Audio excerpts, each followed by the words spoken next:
क्या माँ पागल हो गई है क्या? उधर देवता पर पाँव रखती है। बुद्धा ने खुद कहा कि कोई भगवान नहीं, आपने उन्हीं को भगवान बना दिया। जय भीम, मैं उमेश करुणा और आप देख रहे बहुजन हिलचल। यह जो आपने दृश्य देखा, यह दृश्य आज विवाद के घेरे में है।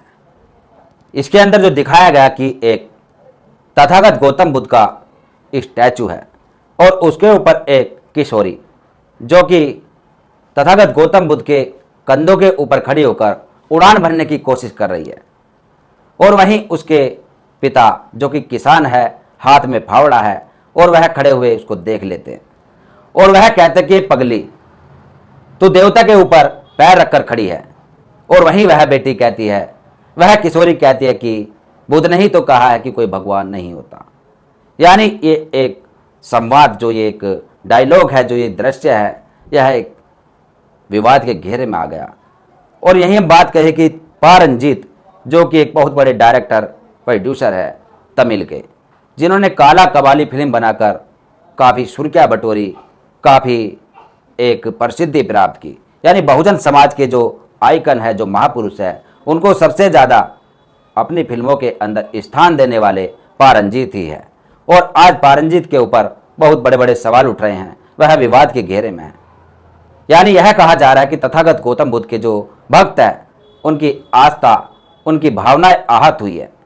और वहीं दूसरी तरफ कहा जा रहा है कि यह बहुत अच्छा दृश्य है, इससे एक सीख मिल रही है कि तथागत गौतम बुद्ध के जो कंधों के ऊपर वह किशोरी खड़ी होकर उड़ान भर रही है, तो वह एक बहुत अच्छा संकेत दे रही है कि मूर्ति, यानी मूर्ति को ज़्यादा अहमियत न देकर उनके विचारों पर, उनके जो कथन है, उनके ऊपर ध्यान देना चाहिए। और आज क्या हो रहा है, मूर्ति पूजा हो रही है, जिसके तथागत गौतम बुद्ध भी खिलाफ थे।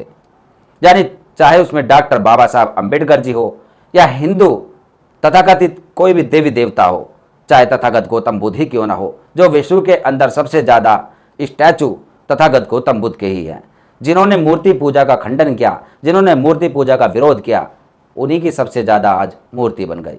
ये है एक इंसानियत, जो इंसान की एक सच्चाई है कि जिसका ज़्यादा विरोध किया जाता है, वही सबसे ज़्यादा सामने मिलती है। वही हम बात कहें कि इस फिल्म के अंदर जो दिखाने की कोशिश की गई, जानबूझकर दिखाने की कोशिश की गई, वह यही दिखाने की कोशिश की गई कि मूर्ति, यदि मूर्ति की बात करें तो मूर्ति ज़्यादा बड़ी या विचार बड़े, तो लोगों का कहना होगा कि विचार ज़्यादा बड़े, क्योंकि विचारों से ही परिवर्तन होता है, ना कि एक मूर्ति से। यानी मूर्ति बनाने वाला इंसान ही होता है। जितनी भी मूर्तियाँ बनाई गई, सब इंसानों ने ही बनाई। और आज उस मूर्ति को इतनी बड़ी अहमियत दी जाती है कि जो उसके विचारों पर चलने वाली बातें होती है, उनको अमल में न लाकर मूर्ति पूजा की जाती है। यानी भक्त पैदा किए जाते हैं, अनुयायी नहीं। जो विचारों पर चले, विचारों पर अमल करे, वह अनुयायी होते हैं। और जो भक्ति करे, अंधभक्ति करे और विचारों पर न चले, वह भक्त होते हैं। उनको अंधभक्त भी कह सकते हैं और उनको नॉर्मल भक्त भी कह सकते हैं। आज यह चल रहा है। इस फिल्म के ऊपर तमाम पत्रकार, जो बहुजन पत्रकार हैं, तमाम एक्टिविस्ट अपनी अपनी प्रतिक्रिया दे रहे हैं। लेकिन हम इस पर जो अपनी प्रतिक्रिया देना चाह रहे हैं, वह यह देना चाह रहे हैं कि तथागत गौतम बुद्ध, जो हम आपको दिखाए कि यह प्रत्येक घर में मिलती हैं, इनके स्टैचू, इनकी तस्वीरें, इनके पोस्टर, और तथागत गौतम बुद्ध के जो विचार है, वह बहुत कम मिलते हैं। यानी इनके जो विचार है, जो एक सत्य है, जो अटूट है, जो कभी नहीं ख़त्म किए जा सकते, जो जितना ज़्यादा पुराने होते हैं, वह उतने ही ज़्यादा निखरते हैं। यानी कि उनको कोई नकार नहीं सकता। उन विचारों पर बात न करके आज स्टैचू के ऊपर बातें हो रही है, इनके ऊपर राजनीति हो रही है। स्टैचू जो कि इंसान का बनाया हुआ है, इंसान का बनाया हुआ स्टैचू है, और इस स्टैचू से ज़्यादा अहमियत किसकी होती है? इंसान की। और इंसान को आज गलत तरीके से आंका जा रहा है। यानी स्टैचू जिसके कंधों के ऊपर वह किशोरी खड़ी हो गई और उड़ान भर रही है, और उसकी जो मेन उद्देश्य है उस पर कोई ना ध्यान देकर स्टैचू का अपमान करना, स्टैचू को पूजने वालों की जो भावना है वह आहत होना, इन चीज़ों पर ध्यान दिया जा रहा है। यानी जो सच्चाई है, यानी वह बेटी उड़ान भरने की कोशिश कर रही है, बड़ा बनना चाह रही है, उस पर कोई ध्यान नहीं दे रहा। केवल स्टैचू का अपमान हुआ है, जो बुद्ध की प्रतिमा है उसका अपमान हुआ है, आहत भाव जो है, भावनाएं आहत हुई है, इस पर ध्यान दिया जा रहा है। यानी स्टैचू, यदि हम इसको गले में रस्सी डालकर टांग दे तो कहेंगे कि फांसी लगा दी तथागत गौतम बुद्ध को, मतलब कि तर्क नहीं करते। हो सकता है कि इसमें कहीं टांगने का कोई ऑप्शन ना हो, और है भी नहीं, इसमें कहीं टांगने का कोई ऑप्शन नहीं है, जैसे कि छेद कर देते हैं तस्वीरों के अंदर, फ्रेमों के अंदर, इसमें कोई ऐसा नहीं है। और यदि इसको हम टांगना चाहे, हमारे घर में कोई अलमारी ना हो, कोई ऐसा स्लेब या शोकेस ना हो, तो हम इसको टांगेंगे कैसे? तो हम हो सकता है यहाँ से रस्सी निकाल के ऐसे टांगे, या गले में फंदा डालकर टांगे, तो और टांग कर इसको हम ऐसे लगा दे, तो इसमें भी भावनाएं आहत हो जाएगी कि फांसी लगा दी तथागत गौतम बुद्ध को। लेकिन लॉजिक जो तर्क है वह समझने की कोई कोशिश नहीं करेगा।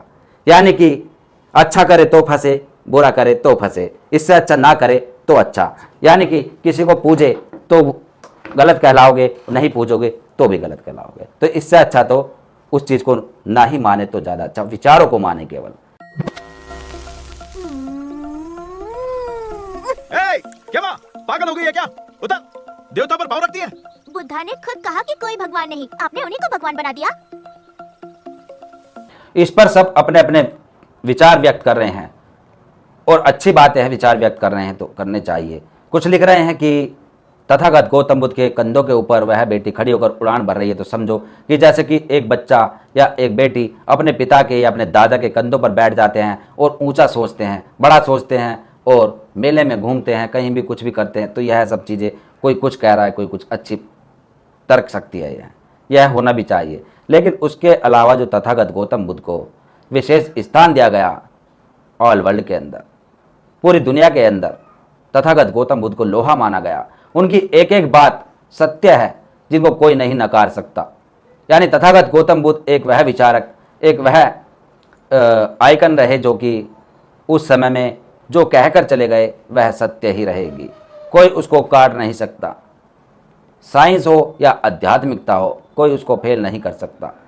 तो यह तथागत गौतम बुद्ध के विचार है, विचारधारा है। तथागत गौतम बुद्ध ने यह नहीं कहा कि मेरी पूजा करो, मेरी मूर्तियां बनाओ और उनकी पूजा पाठ करके चढ़ावा चढ़ाओ या भक्त बनो। उन्होंने कहा कि विचार, केवल विचार ही मजबूत होना चाहिए, विचारों से ही परिवर्तन हो सकता है, ना कि किसी मूर्ति से।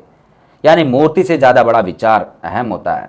अब किसी की मूर्ति बनाकर उसकी पूजा पाठ करें तो कोई परिवर्तन नहीं हो सकता। और मूर्तियाँ बनाई क्यों जाती है, इसका भी एक बहुत बड़ा लॉजिक है, बहुत बड़ा इसका एक रहस्य है। मूर्तियाँ इसलिए बनाई जाती है कि जिससे उसके अनुयायी उसके सामने बैठकर उनके विचारों का अध्ययन कर सके, उनके विचारों पर चल सके, उनके विचारों को याद कर सके, उनको दोहरा सके। इसलिए मूर्तियाँ बनाई जाती है, जिससे कि उनकी आकृति में देखकर उनके विचारों को ग्रहण किया जा सके, उनके विचारों पर चला जा सके। इसलिए ही मूर्तियाँ बनाई जाती है, चाहे उसमें किसी महापुरुष की मूर्ति हो, चाहे किसी तथाकथित देवी देवता भगवान की मूर्ति हो, ये इसलिए ही बनाई जाती है।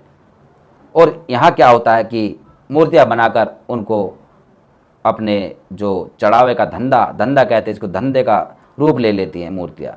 इसलिए इस्लाम के अंदर मूर्तियाँ वर्जित है, मूर्तियों का विरोध किया गया है कि मूर्ति पूजन घातक है। इसलिए इस्लाम के अंदर किसी भी अपने मसीहा का कोई मूर्ति नहीं बनाता। उनको पता था, इस्लामिक जो रचयिता थे इस्लाम को बनाने वाले मोहम्मद साहब या जो भी नबी रहे हैं, उनको पता था कि मूर्ति पूजा यदि करने लगेगा समाज या उनके धर्म के अनुयायी तो वह घातक ही साबित होगा। क्योंकि उन्होंने देख लिया था, तमाम धर्म के अंदर देख लिया था, हिंदू ईसाई सब के अंदर, कि मूर्ति पूजा एक बहुत बड़ी घातक पैदा होगी। इसलिए इस्लाम के अंदर मूर्ति पूजा का वर्जित रखी गई। और आज यही हो रहा है कि जहाँ मूर्ति पूजा होने लगती है वहाँ उसकी बहुत सारी आकृति बन जाती है, बहुत सारे रूप बन जाते हैं। कहीं 4 हाथ तो कहीं 6 हाथ, कहीं 3 सिर लगा दिए जाते हैं तो कहीं 5 सिर लगा दिए जाते हैं। ये मूर्ति पूजा का रूप लेने के बाद, उसकी आकृति बदलने के बाद, विचारों पर न चल के एक जो मूर्ति पूजा है उसको ही ज़्यादा अहमियत दी जाती है, ये हम देखते हैं। यानी मूर्ति पूजा से ज़्यादा बढ़कर होते हैं विचार, और वैचारिक ही परिवर्तन कर सकते हैं, और वैचारिक से ही एक बहुत बड़ा बदलाव हो सकता है। कोई मूर्ति से कोई बदलाव नहीं होता। और मूर्तियाँ इसलिए भी होती है कि अपनी मान सम्मान की आज बात करते हैं कि मान सम्मान स्वाभिमान मूर्ति से पैदा होता है। तथागत गौतम बुद्ध हो या डॉक्टर बाबा साहब अम्बेडकर जी हो, उनकी यदि कहीं स्टैचू क्षतिग्रस्त हो जाती है, कहीं उंगली भी टूट जाती है तो कर्फ्यू लगने की संभावना हो जाती है। सड़कों पर बहुजन समाज के लोग धरना प्रदर्शन करते हैं, तोड़ फोड़ मच जाती है, यानी कि व्यवस्था हिल जाती है। यह मूर्ति की ताकत भी आज समझी जाती है। मान सम्मान स्वाभिमान के लिए मूर्तियों का उपयोग आज हो रहा है। यानी यदि वैचारों का भी यूज किया जाए, वैचारों पर भी चला जाए तो एक बहुत बड़ा परिवर्तन हो सकता है। और मूर्ति की ताकत अपने आप में जो व्यक्ति विशेष ने बनाई है वही एक सामने आ सकती है, इसके अलावा और कुछ नहीं। क्या माँ पागल हो गई है क्या? उतर, देवता पर भाव रखती है। बुद्धा ने खुद कहा कि कोई भगवान नहीं, आपने उन्हीं को भगवान बना दिया। यह विषय एक ऐसा विषय है जिसके ऊपर जितनी चर्चा की जा सकती है बहुत कम है, यानी कि यह कभी खत्म नहीं होगी, क्योंकि तथागत गौतम बुद्ध एक विस्तार है, एक अपने आप में ना खत्म होने वाला वाक्य है, और इसके ऊपर जितना हम बोल सके, जितनी चर्चा कर सके वह बहुत कम है। इसलिए आज के लिए इतना ही। शॉर्ट में हमने बात रखने की कोशिश की और कुछ अपने विचार रखने की कोशिश की, बताने की कोशिश की। इस पर आपकी क्या प्रतिक्रिया है, आपका क्या सुझाव है, कमेंट्स बॉक्स में आप अवश्य लिखें। तब तक के लिए जय भीम, जय भारत, धन्यवाद। अगर आप चाहते हैं गरीब और वंचित इंसान की आवाज आप तक पहुंचे तो हमारे चैनल को सब्सक्राइब करें और बेल आइकन का बटन दबाना ना भूलें। देखते रहिए बहुजन हलचल न्यूज।